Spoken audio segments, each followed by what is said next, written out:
Ça y est, c'est fait. L'Ivoirien Jacques Anouma vient de voir sa candidature définitivement retenue par la commission de contrôle de la Fédération internationale de football association, la FIFA. L'ancien président de la Fédération ivoirienne de football sera face à 4 candidats dans la course. L'élection est prévue le 12 mars prochain à Rabat, au Maroc, comme nous le rappelle Salif Yalekoué.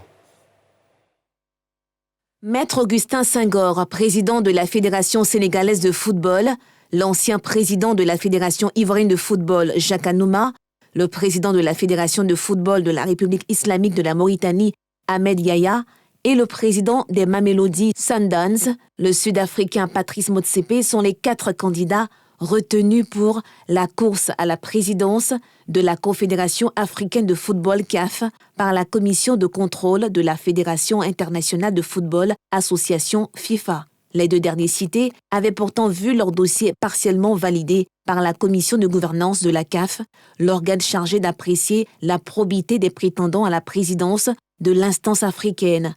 Motsepe et Yahya devaient passer à la commission de gouvernance ce 28 janvier pour être auditionnés.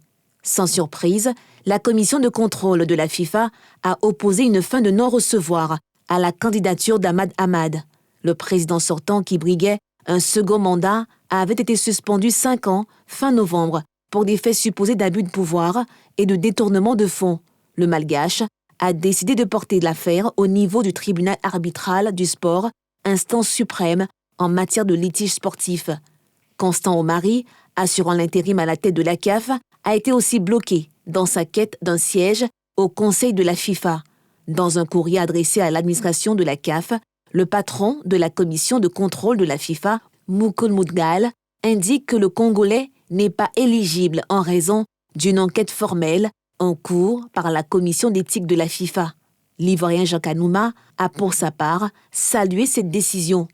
Après la commission de gouvernance de la CAF, la commission de contrôle de la FIFA m'a notifié ce jour mon éligibilité à la présidence de la CAF et à la vice-présidence de la FIFA.